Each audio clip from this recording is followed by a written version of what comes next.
Hello students, welcome to your YouTube channel tuition वाला जावेद। तो आज की वीडियो खास है ऑन डिमांड एग्जामिनेशंस के लिए। जो बच्चे ऑन डिमांड एग्जाम दे रहे हैं उनको किन किन बातों का ध्यान रखना है ताकि उनके जो रिजल्ट है जो एनआईओ से प्रोवाइड होते हैं वो कंप्लीटली उनको मिल जाए। बहुत सी गलतियां बच्चे करते हैं और बहुत सी भूल बच्चे इसमें करते हैं जिसके बारे में बच्चों को पता नहीं होता, और फिर बाद में कंप्लेंट्स ये आती हैं कि सर मैं ऑनलाइन रिजल्ट देख रहा हूं या देख रही हूं लेकिन मेरे जो टीओसी के मार्क्स हैं वो शो नहीं हो रहे। तो उसका क्या कारण है यहां पर हम करेंगे उसी के बारे में डिस्कस। तो वीडियो में आगे बढ़ने से पहले चैनल को सब्सक्राइब कर दीजिए और बेल आइकन दबा दीजिए ताकि सबसे पहले नोटिफिकेशन आपको मिले। और आइए शुरू करते हैं। तो सबसे पहले बात करते हैं ऑन डिमांड एग्जामिनेशंस के लिए कौन कौन बच्चे एलिजिबल होते हैं। तो ऑन डिमांड बच्चों को ध्यान रखें, वो बच्चे दे सकते हैं जो 10वीं में या 12वीं में फेल हो गए हैं या किसी सब्जेक्ट में उनकी कंपार्टमेंट है। ठीक है, मान लीजिए 1 साल पहले किसी बच्चे ने एग्जाम दिए या 2 साल पहले एग्जाम दिए और वो किन्हीं 2 सब्जेक्ट्स में रह गया, उसके कंपार्टमेंट थी या फेल हो गया था और वो चाहता है कि सिर्फ उन्हीं 2 या 3 सब्जेक्ट्स को देकर के मैं अपना 12th को क्लियर कर लूं या 10th को क्लियर कर लूं। तो ध्यान रखें, फेल स्टूडेंट्स और कंपार्टमेंट स्टूडेंट्स जो होते हैं 10वीं और 12वीं उनके लिए होता है ऑन डिमांड एग्जामिनेशन। ठीक है, याद रहेगा। अब इसका प्रोसेस क्या है, टीओसी क्या होता है, एग्जाम्पल देता हूं मैं आपको। जैसे मान लीजिए मैं एग्जाम दे रहा हूं सीबीएसई से, 2020 में मैंने एग्जाम दिए सीबीएसई से और 5 सब्जेक्ट मेरे पास थे, फिजिक्स, केमिस्ट्री, बायोलॉजी, मैथमेटिक्स और इंग्लिश। ठीक है, 5 सब्जेक्ट मेरे पास थे जिसमें मैं पास हो गया, किसके अंदर हो गया, मैथ्स में पास हो गया, ठीक है, इंग्लिश में पास हो गया। लेकिन रह गया मैं किस सब्जेक्ट में, फिजिक्स में भी फेल हो गया, बायो में भी फेल हो गया और केमिस्ट्री में भी फेल हो गया। अब ये 3 सब्जेक्ट मेरे 2 साल से पेंडिंग पड़े हुए हैं। ठीक है, और मैं चाहता हूं कि यार ये 3 सब्जेक्ट्स का पेपर दूं और मैं क्लियर हो जाऊं। तो उसके लिए क्या होता है, टीओसी होती है, मतलब ऑन डिमांड एग्जामिनेशन फॉर्म जैसे ही रिलीज होते हैं, निकलते हैं, तो उसमें आपको क्या करना होता है कि आपको फॉर्म भरना है और 3 सब्जेक्ट्स आपको मेंशन करने हैं। कौन कौन से, फिजिक्स, केमिस्ट्री और बायोलॉजी, ये 3 सब्जेक्ट आपको मेंशन करने होते हैं। बाकी जो 2 सब्जेक्ट आप सीबीएसई या किसी अदर बोर्ड से आपने एग्जाम दिया है, पास अगर है तो वो 2 सब्जेक्ट ट्रांसफर हो जाएंगे। ठीक है, उनके मार्क्स, उनके प्रैक्टिकल्स जो भी होगा वो सब का सब यूं ही ट्रांसफर हो जाएगा और आप एलिजिबल हो जाएंगे ऑन डिमांड एग्जामिनेशंस के लिए। तो जब आप एग्जाम दे देंगे 3 सब्जेक्ट्स का एनआईओएस के द्वारा, ठीक है, आपने एनआईओएस के द्वारा 3 सब्जेक्ट का एग्जाम दिया, उसका रिजल्ट आता है 45 डेज में, वो रिजल्ट आया। ठीक है, उसके साथ 3 तो नंबर्स आपके जुड़ेंगे फिजिक्स, केमिस्ट्री और बायोलॉजी के, जो मार्क्स आपको एनआईओएस प्रोवाइड करेगा आपके एग्जाम देने के बाद।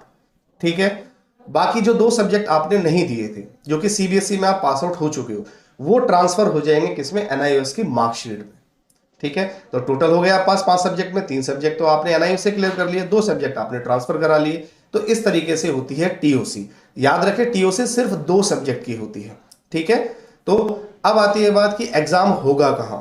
ठीक है, अब आपने ऑन डिमांड एग्जाम भर दिया और 3 आपको फिजिक्स, केमिस्ट्री और बायो का पेपर देना है, तो इसका एग्जाम कहां पर होगा। तो दोस्तों आपको बताना चाहूंगा कि इसके लिए 2 जगह एग्जाम होते हैं, या तो होते हैं स्टेट का केंद्र विद्यालय हो, ठीक है, या आपका रीजनल सेंटर हो। जैसे मैं अभी यहाँ पर दिल्ली के अंदर हूं और मैं अभी फॉर्म भर रहा हूं, मुझे 3 सब्जेक्ट्स के एग्जाम देने हैं, तो मेरा एग्जाम या तो दिल्ली कैंट केंद्रीय विद्यालय में होगा या मेरा होगा सेक्टर 62 नोएडा रीजनल सेंटर में, जो हमारा रीजनल सेंटर है।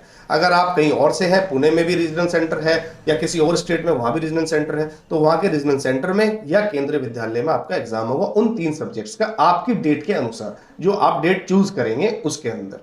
ठीक है, तो ऑन डिमांड बहुत अच्छा ऑप्शन है उन बच्चों के लिए जो 1 साल 2 साल से फेल हो रहे हैं, कंपार्टमेंट के एग्जाम दे रहे हैं लेकिन क्लियर नहीं कर पा रहे हैं, उनके लिए बहुत बेटर ऑप्शन है ऑन डिमांड एग्जामिनेशंस के लिए। इसके लिए क्या क्या डॉक्यूमेंट्स रिक्वायर्ड चाहिए होते हैं वो मैं आपको बता देता हूं। अब मान लीजिए आपने एग्जाम दे दिया, ठीक है, रीजनल सेंटर पे जाके आपने एग्जाम दे दिया और आप हो गए हैं क्लियर, पास हो गए हैं, तीनों सब्जेक्ट में पास हो गए हैं। जब आपने रिजल्ट चेक किया तो आपका रिजल्ट शो हो रहा है 3 सब्जेक्ट्स का, लेकिन जो आपने 2 सब्जेक्ट ट्रांसफर करवाए थे सीबीएसई वाले वो आपके शो नहीं हो रहे। तो बच्चों के पास कंफ्यूजन आते हैं, यार ये शो क्यों नहीं हो रहा, क्या प्रॉब्लम आ रही है। तो उसके लिए आपको क्या करना है, आपसे क्या भूल हुई है, जो किसी को नहीं पता होता। बच्चे इसी चक्कर में अपना रिजल्ट का वेट करते रहते हैं, फिर कॉल करते रहते हैं, तो कोई भी समाधान उन्हें नहीं मिलता। तो मैं आपको बताना चाहूंगा, अगर ऐसा आपके साथ हो रहा है, ठीक है, ऑन डिमांड के लिए खास बात यही ध्यान रखनी है आपको कि जो आपकी फेल की मार्कशीट थी सीबीएसई की, याद रहे, दोबारा सुन लीजिए, जो आपकी फेल की मार्कशीट थी या कंपार्टमेंट की मार्कशीट थी, उसको क्या करना है, आपको सेंड करना है अपने रीजनल सेंटर पर, जमा करानी होगी ओरिजिनल मार्कशीट। दोबारा सुन लीजिए कि जो आपकी फेल मार्कशीट या कंपार्टमेंट की मार्कशीट थी किसी बोर्ड से, किसी अदर बोर्ड से, तो वो आपको अपने रीजनल सेंटर पर सबमिट करानी है, जमा करानी है। जमा कैसे होती है? मान लीजिए मेरा रीजनल सेंटर सेक्टर 62 है, ठीक है। मैंने एग्जाम दिए ऑन डिमांड के, 3 सब्जेक्ट्स एग्जाम दिए थे, फिजिक्स, केमिस्ट्री, बायो, और मैं उसको पास कर गया, ठीक है। बचे कौन से मेरे? मैथ्स और इंग्लिश। ये मेरे ट्रांसफर होने थे, वो नहीं हुए। तो मुझे क्या करना है, जो मेरी फेल मार्कशीट थी सीबीएसई की, उसके बैक साइड में अपना एनरोलमेंट नंबर, जो कि ऑन डिमांड का एनरोलमेंट नंबर था, वो प्लस अपना फोन नंबर लिख करके, उसके साथ मुझे अपना आई कार्ड, जो आपका एडमिट कार्ड होता है, उसकी फोटोकॉपी अटैच करनी है, वो लगानी है, ठीक है। दूसरी चीज उसके अंदर हमें क्या करना है कि आप जो भी फीस आपने जो सबमिट करी होगी, फी रिसिप्ट जो आपकी मिलती है, ठीक है, जब ऑन डिमांड आप फॉर्म जमा करते हैं, वो फी रिसिप्ट जमा होगी। अगर है आपके पास तो अच्छा है, बेटर है कि आप उसे सब लगा करके भेज दें, ठीक है। आप जाकर के सीधा अपने रीजनल सेंटर में जाइए और अपनी ओरिजिनल मार्कशीट वहां पर जमा कर दीजिए। तो जो रिजल्ट आएगा अपडेट होगा, अपडेट होकर के आपके वो मार्क्स ट्रांसफर हो जाएंगे। और आप वहां पर याद ये जरूर ध्यान रखें कि जब आप वो मार्कशीट जमा करने जाएं तो रिसीविंग जरूर ले लें।